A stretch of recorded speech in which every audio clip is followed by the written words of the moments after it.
इस क्वेश्चन में है pick up your favourite single digit number greater than zero, यानी ज़ीरो से ग्रेटर हो लेकिन हो single digit.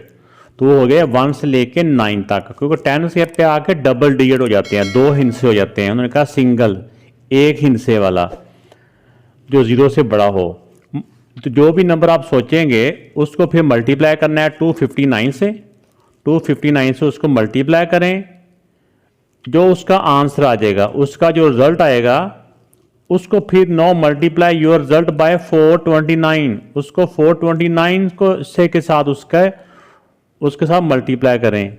What is your answer. तो आपने इसका फिर आंसर बताना है कि क्या आता है। ये एक्चुअली एक मैजिक सी गेम है, तो इसमें बस ये गेम ही है। ये क्वेश्चन कम लग रहा है मुझे, गेम ज़्यादा लग रही है। तो ये ट्रिकीज है लेकिन ये आसान है, इंशाल्लाह आपको बिल्कुल ये गेम की तरह ही लगेगा। तो my favourite single digit number, उन्होंने सिंगल डिजिट कहा था, तो सिंगल डिजिट नंबर कोई भी अपने दिल में आप सोच लें जो ज़ीरो से बड़ा हो। मिसाल के तौर पे हम 4 ही कर लेते हैं, 4 है। फिर क्या करना है, मल्टीप्लाई 8 बाय 259, ये 259 है। फिर इसको 259 से मल्टीप्लाई करें, किसको, जो नंबर जो हमारा फेवरेट नंबर है उसको। तो अब 259 को 4 से मल्टीप्लाई कर लें। मल्टीप्लाई आप रफ में कर लें, मल्टीप्लिकेशन मुश्किल नहीं होती। तो यह आ गया 1036। अब उन्होंने कहा कि अब जो आपका आंसर आता है 9 मल्टीप्लाई योर रिजल्ट बाय 429। अब आपका जो रिजल्ट आया उसको 429 से मल्टीप्लाई करना है। तो अब इसका जो रिजल्ट आया है इसको हमने 429 से मल्टीप्लाई करना है। तो ये दो नंबर जिनसे हमने मल्टीप्लाई किया, जो बुक वालों ने दिए हुए हैं, 259 और 429, तो ये अगर आपके माइंड में है तो हम इनको किसी भी सिंगल डिजिट से जब मल्टीप्लाई करेंगे, तो जब हम इनको मल्टीप्लाई करेंगे तो इसका आंसर इस तरह से आएगा। आपने मल्टीप्लाई करके देख लेना है, 4 4 4 4 4 4, ये 6 मरतबा 4 आ जाएगा। अगर हमने 4 सोचा था तो 4 4 आ जाएगा ये वाला आंसर। अगर हमने 3 सोचा होता तो ये 3 3 आना था। अगर हमने स्टार्ट में 1 सोचा होता तो ये 1 1 आना था। यानी जो डिजिट भी हम सोचेंगे ना, जो हमारा फेवरेट नंबर जो भी होगा, तो आंसर में वो ही डिजिट 6 टाइम आएगा। ये इस तरह की गेम है। ये गेम मैं इसको इसलिए कह रहा था कि जब भी हम किसी दोस्त से कहते हैं आप कोई नंबर सोचो सिंगल डिजिट ज़ीरो के अलावा, फिर हम उससे कहेंगे कि उसको 259 से मल्टीप्लाई करो। वो मल्टीप्लाई करेगा, जो भी आंसर आएगा फिर हम कहेंगे 429 से मल्टीप्लाई करो, उसका आंसर आ जाएगा जो भी उसने सोचा होगा। मिसाल के तौर पर उसने अगर 8 सोचा है तो ये सारे 8 8 8 आ जाएंगे। तो हमने उसका आंसर देख के बताना है कि यार आपने 8 सोचा था। इन डिजिट से देख के हमें अंदाजा हो जाता है कि आपने कौन सा डिजिट सोचा था। लेकिन यहाँ पे तो सोचने वाली बात नहीं है। अगर हम इसको एज ए गेम खेलें तो फिर हमें उसका ये फेवरेट नंबर बता सकते हैं कि उसने कौन सा नंबर सोचा होगा। क्वेश्चन है सपोज का मतलब होता है कि फर्ज करें कि you spend 10 rupees every minute night and day. क्या आप दिन रात में हर मिनट के अंदर आप 10 रुपया खर्च कर लेते हैं। तो 1 मिनट के अंदर 10 रुपया खर्च करते हैं, चाहे दिन हो रात हो, ये नहीं खर्च करते हैं। ये सपोज करना है, ये नहीं कहना कि मैं तो रात को सो जाता हूँ या सो जाती हूँ, ऐसा नहीं। तो how many could you spend in a year. तो एक साल में आप कितने पैसे खर्च करते हो। Assume there are 365 days in a year. एक साल में इतने दिन हैं, तो आप एक साल के अंदर कितने रुपए खर्च करोगे। तो 1 मिनट के अंदर 10 रुपीज़ खर्च करते हैं, तो स्पेंड इन 1 आवर। तो 1 मिनट में 1 आवर में कितने मिनट होते हैं, 60। तो इसको 60 से मल्टीप्लाई कर देंगे तो ये पता चल जाएगा कि वो 1 आवर में कितने रुपीज़ खर्च करते हैं, 600 रुपीज़। अब एक जो घंटा है या 1 आवर्स है, 1 आवर्स के बाद हम 1 डे का मालूम कर लेंगे। स्पेंड इन 1 डे। तो एक दिन के अंदर कितने आवर्स होते हैं, 24 आवर्स। तो ये जो 1 आवर्स आया ना, इसको 24 से मल्टीप्लाई करेंगे तो ये आवर्स बन जाएंगे। और ये डेज बन जाएंगे। ये आवर्स हैं, इसको 24 से मल्टीप्लाई करेंगे तो 1 डे हो जाएगा।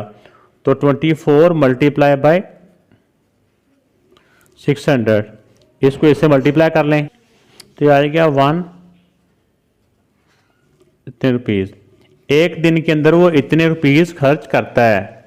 तो अब एक दिन के बाद हमने जाना है 365 डेज पे। तो स्पेंड इन 365 डेज, 365 डेज लिख लें या यहाँ पे लिख लें 1 ईयर। अगर आप 1 ईयर भी लिखोगे तो हमें पता है कि 1 ईयर्स के अंदर 365 डेज होते हैं। तो एक दिन का जो भी अमाउंट आ जाती है उसको 365 से मल्टीप्लाई कर देंगे तो वो एक साल के अंदर जितने पैसे खर्च किए हैं वो उसकी अमाउंट आ जाएगी। तो ये आ जाएगा 52,56,000। तो एक साल के अंदर वो इतने अमाउंट खर्च करेगा। कौन? क्वेश्चन उन्होंने कहा था कि आप, तो ये आप इतने रुपए एक साल में खर्च करोगे अगर आप हर मिनट में अंदर 10 रुपए खर्च कर रहे हो। पहले मिनट होते हैं, मिनट्स को हम 60 से मल्टीप्लाई करेंगे तो वो आवर्स का आ जाएगा। फिर आवर्स को 24 से मल्टीप्लाई करेंगे तो वो एक दिन का खर्चा आ जाएगा। फिर एक दिन के खर्चे को 365 से मल्टीप्लाई करेंगे तो एक साल का अमाउंट आ जाएगी जो खर्च करते हैं। क्वेश्चन नंबर 6 जो है इसमें भी how many people can be seated, कितने लोग बैठ सकते हैं, सीटों पे आ सकते हैं at 12 square tables. 12 square table है, line up end to end के 12 टेबल हैं जिनको एंड टू एंड उनको मिलाया हुआ है, ये आपस में एक दूसरे के साथ जोड़ के उनकी एक लाइन बनाई हुई है। Each table individually hold 4 person. तो ये कह रहे हैं कि अगर वो अकेला एक टेबल हो तो एक टेबल के ऊपर 4 लोग आते हैं, मतलब कि टेबल की 4 साइडें हैं तो उसके ऊपर 4 पर्सन आ जाते हैं। लेकिन ये टेबल अकेले अकेले नहीं पड़े हुए बल्कि टेबल जो है ना लाइन अप किए हुए हैं, इनको आपस में जुड़ा हुआ है। तो इसको मैं आपको बता देता हूँ कि अगर लाइन अप किए होंगे ना तो उनकी 2 साइडें जो होती हैं उस पर बंदा नहीं बैठ सकता क्योंकि वो दूसरे टेबल के साथ जुड़े होते हैं। अगर तो टेबल अकेला होता उसमें एक बंदा इस तरफ बैठ जाना था, एक आदमी इस तरफ, एक आदमी इस तरफ और एक आदमी इस तरफ, यानी कि 4 पर्सन उसके ऊपर एक अकेले टेबल पे बैठ सकते हैं। तो लेकिन अगर टेबल वो लाइन अप किए हुए हैं, मिसाल के तौर पर ये मैंने कुछ टेबल बनाने की कोशिश की है, जैसे एक ये टेबल है, ये टेबल जब इधर इधर जुड़ा होगा, ये भी एक टेबल है, ये भी टेबल है, ये भी टेबल है, ये भी है।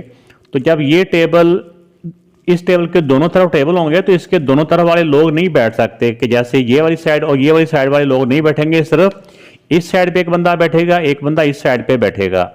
तो टोटल एक टेबल पे 2 बंदे बैठेंगे जो टेबल दरमियान में है। लेकिन जो टेबल एंड पे आएगा, एक टेबल इस तरफ एंड पे आएगा, एक टेबल इस तरफ एंड पे आएगा, इस पे 3 लोग बैठेंगे, एक इस तरफ, दूसरा इस तरफ और तीसरा इस तरफ। चौथी साइड पे उसके टेबल जुड़ा हुआ है। इस तरह जो एंड वाला टेबल होगा उस पर भी 3 लोग बैठ सकेंगे, एक इस तरफ, एक इस तरफ और तीसरा इस तरफ। लेकिन जो दरमियान वाले जितने भी टेबल हैं उन सब पे 2-2 आदमी ही बैठेंगे क्योंकि उसकी साइडों के साथ टेबल जुड़े हुए हैं। तो लिहाजा हमारे टोटल जो टेबल 10 है, 10 में से जो 2 साइडों वाले टेबल हैं उसके ऊपर 3-3 बंदे बैठ जाएंगे। तो क्वेश्चन के अंदर हमारे पास टोटल जो है 12 टेबल्स हैं, लेकिन ये जो पहली कैलकुलेशन है मैं अंदर वाले 10 टेबल की कर रहा हूँ, एंड वाले 2 की नहीं। अंदर वाले जो 10 टेबल हैं तो एक टेबल के ऊपर 2 आदमी बैठेंगे। तो 10 टेबल्स के ऊपर 10 टू द 20, तो 20 पर्सन बैठेंगे 10 टेबल्स के ऊपर। अब जो एंड वाले जो टेबल हैं 3, उसमें एक टेबल पे